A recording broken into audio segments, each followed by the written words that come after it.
Hello সবাইকে, আসসালামু আলাইকুম। আশা করি সবাই ভালো আছেন। ওয়েলকাম আজকের ভিডিওতে। তো এটা হলো একটা টয়োটা প্রোবক্স গাড়ির এসির কুলিং চেম্বার। এটা এখন গাড়ি থেকে খুললাম।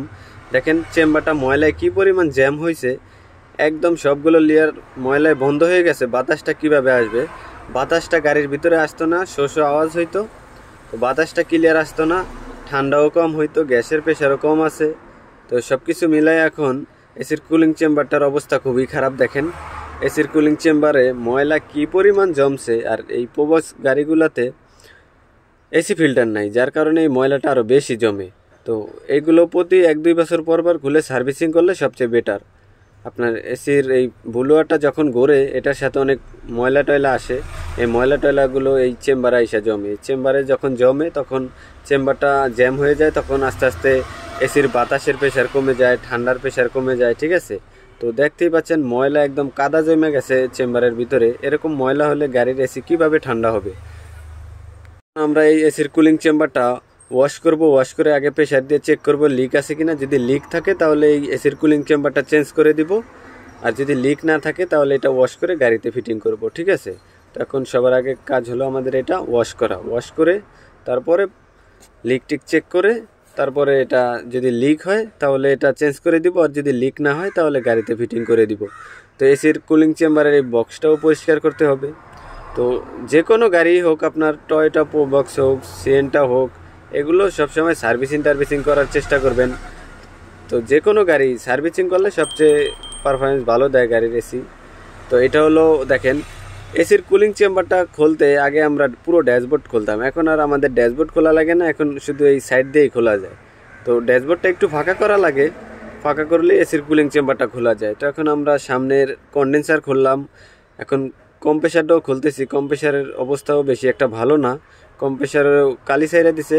তারপরও আমরা চেষ্টা করবো এটা ওয়াশ করে এই বছরটা চালায় দেওয়ার, যেহেতু এখন কম্প্রেসারের দাম অনেক বেশি আর স্যারেরও একটু টাকা পয়সার সমস্যা আছে। তখন আমরা কম্প্রেসারটা খুলবো। কম্প্রেসারটা খুলে এটা প্রেশার দিয়ে চেক করবো লিক ঠিক আছে কিনা। যদি লিক না থাকে তাহলে কম্প্রেসার অয়েল দিয়ে আমরা আবার কম্প্রেসারটা পুনরায় ফিটিং করে দিব। আশা করি কম্প্রেসারটা লিক হবে না। তো এটা হলো রেডিয়েটারটা হাওয়াটাও মেরে পরিষ্কার করে দিব। রেডিয়েটারটা অনেক ময়লা আছে। তাছাড়া কন্ডেন্সারটাও আমরা খুললাম, ওইটাও ওয়াশ করে দিব। তো এখন কম্প্রেসারটা মোটামুটি ভালো আছে। দেখেন কম্প্রেসারের ডিসচার্জ পাইপে হালকা কালির দাগ আছে, কিন্তু অতটাও একদম হয় না, যার কারণে এখন আমরা কম্প্রেসার অয়েল টয়েল দেওয়ার চেষ্টা করবো এই বছরটা চালাই দেওয়ার। হালকা পাম্পিং আছে, অত ভালো পাম্পিংও নাই। তো কোর্সা কম্প্রেসার যেহেতু এটা হালকা পাম্পিংও মোটামুটি ঠান্ডা হবে। যেহেতু স্যারের একটু টাকা পয়সার সমস্যা আছে, তো এই কম্প্রেসারগুলোর এখন অনেক দাম।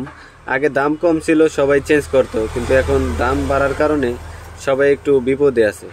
তো এটা হলো এসির কুলিং চেম্বার আর এটা হলো কন্ডেন্সার। এখন আমরা কন্ডেন্সারটা ওয়াশ করব। ওয়াশ করে এটার ভিতরে যে রিসিভার ডায়ার ফিল্টারটা আছে ওই ফিল্টারটা চেঞ্জ করে দিব। আর এই এসির কুলিং চেম্বারটা প্রেশার দিয়ে চেক করবো এটা লিক আছে কিনা। যদি লিক থাকে তাহলে আমাদের এসির কুলিং চেম্বারটা চেঞ্জ করে দিব। আর যদি লিক না থাকে তাহলে এটা ওয়াশ করে গাড়িতে ফিটিং করব। তো আপনার গাড়ির এসি চেষ্টা করবেন সবসময় 1-2 বছর পর পর গাড়ির এসির কুলিং চেম্বারটা খুলে সার্ভিসিং করার, তাহলে সবচেয়ে ভালো সার্ভিস পাবেন আপনি। তো এই চেম্বারের যে বক্সগুলো আছে এগুলোর ভিতরেও একদম কাদা জমে গেছে। এখন এগুলো আমরা সার্ভিসিং করে দিলাম। আর এসির কুলিং চেম্বারটা দেখেন মোটামুটি ওয়াশ করে আগে প্রেশার দিলাম এটা লিক আছে কিনা এটা নিশ্চিত হওয়ার জন্য। যদি লিক থাকে তাহলে তো আর ধুয়ে মুছে আমাদের কোনো লাভ নেই। তো এই যে দেখেন এসির কুলিং চেম্বারটা চোরা লিক বাইর হয়েছে 2টা। তো এরকম চোরা লিক থাকলে আপনার আস্তে আস্তে গ্যাস কমে যাবে। 1-2 মাস পর পর যায় গ্যাস কমবে, একসাথেই হঠাৎ করে কমে যাবে না। এরকম চোরা লিক যদি থাকে আপনার গাড়ির এসির কুলিং চেম্বারে তাহলে গ্যাসটা আস্তে আস্তে কমবে, যেমন 15 দিন, 1 মাস। আরে আমাদের কাছে আসার আগেও 1 মাস আগে গ্যাস ভরাইছিল, ওই গ্যাসটাও আস্তে আস্তে কমে গেছে। কারণ এসির কুলিং চেম্বারটা যদি আপনার এরকম চোরা লিক থাকে তাহলে 15 দিন, 1 মাস পর পর যায় গ্যাস কমে যাবে। আপনি চার্জ করবেন আবার 15 দিন পর যায় কমে যাবে। তো এরকম লিক যদি থাকে তাহলে এরকম এসির কুলিং চেম্বার খুলে ওয়াশ করে প্রেশার দিয়ে চেক করতে হবে লিক আছে কিনা। যদি লিক থাকে তাহলে চেঞ্জ করতে হবে। তো এখন আমরা 250 PSI প্রেশার দিয়ে এসির কুলিং চেম্বারটা দেখলাম লিক। তো এখন এটাকে আমরা চেঞ্জ করে দিব। এসির কুলিং চেম্বারটা চেঞ্জ করে দিয়ে একটা ফ্রেশ রিকন্ডিশন কুলিং চেম্বার গাড়িতে ফিটিং করব। তো দেখেন এটা হলো রিকন্ডিশন এসির কুলিং চেম্বার আর এটা হলো আমাদের পুরনোটা। তো এখন যেহেতু আমাদের পুরনো এসির কুলিং চেম্বারটা লিক হয়েছে, তো এখন আমাদের এই রিকন্ডিশন একটা এসির কুলিং চেম্বার গাড়িতে ফিটিং করা লাগবে, ঠিক আছে। তো এখন এটা গাড়িতে ফিটিং করার আগে প্রেশার দিয়ে চেক করে দিতেছি লিক আছে কিনা। আপনার যে কোনো গাড়ি হোক, এসির কুলিং চেম্বার রিকন্ডিশন যদি আপনি লাগানোর আগে অবশ্যই প্রেশার দিয়ে চেক করে নেবেন লিক আছে কিনা। কারণ এগুলো বাইরে থেকে আসে, অনেক জাহাজে টাহাজে আসে, গাড়িতে আসে, ঠিক আছে। তো অনেক সময় খোসা টোসা খেয়ে লিক হয়ে থাকে। তো আপনি গাড়িতে লাগানোর পরে যদি দেখেন আবার প্রেশার দিয়ে প্রেশার কমে, তাহলে কিন্তু এসির কুলিং চেম্বার আবারও খোলা লাগবে, তো ডাবল খাটনি হবে। তো সবসময় চেষ্টা করবেন আগে প্রেশার দিয়ে নিশ্চিত হওয়ার লিক ঠিক আছে কিনা। তো এখন এটা হলো আমাদের কম প্রেশার।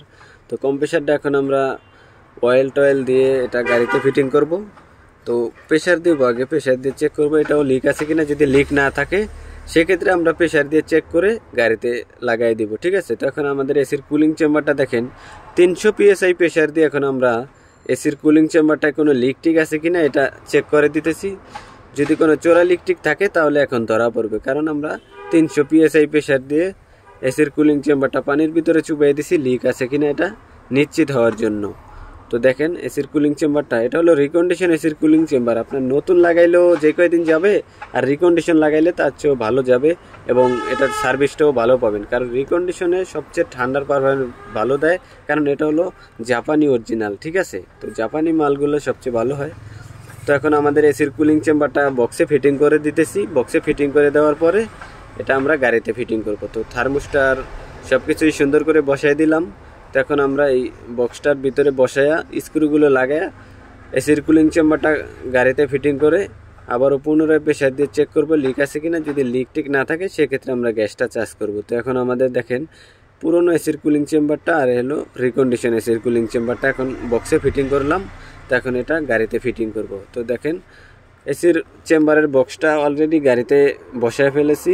এখন আমরা নাট বল্টু স্ক্রু যেগুলো খুললাম এগুলো এখন টাইট দিব। টাইট দেওয়ার পরে বাইরে দিয়ে ভালভটা লাগায়া প্রেশার দিয়ে আবার পুনরায় চেক করব। কম্প্রেসার টম্প্রেসার অলরেডি আমরা লাগাই দিতেছি।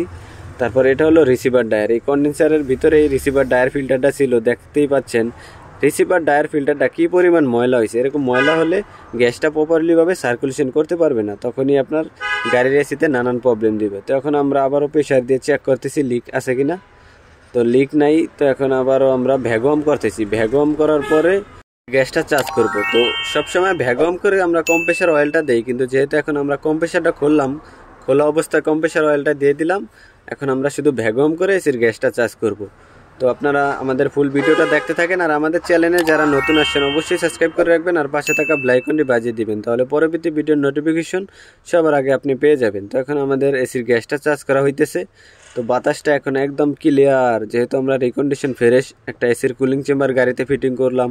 এখন গ্যাসটাও চার্জ করতেছি, গাড়িটাও মাশাআল্লাহ খুবই সুন্দর ঠান্ডা হইতেছে। তো আমাদের এসির গ্যাস চার্জ করা ফুল হয়ে গেছে। তো এখন গাড়িটাও খুব সুন্দর ঠান্ডা হইতেছে। আপনার যে কোনো গাড়ি হোক 1-2 বছর পর পর গাড়ির এসিটা এইভাবে খুলে সার্ভিসিং করলে গাড়ির এসির যে পার্টসগুলো আছে এগুলো দীর্ঘদিন ভালো থাকবে। তাই অবশ্যই সার্ভিসিং করার চেষ্টা করুন।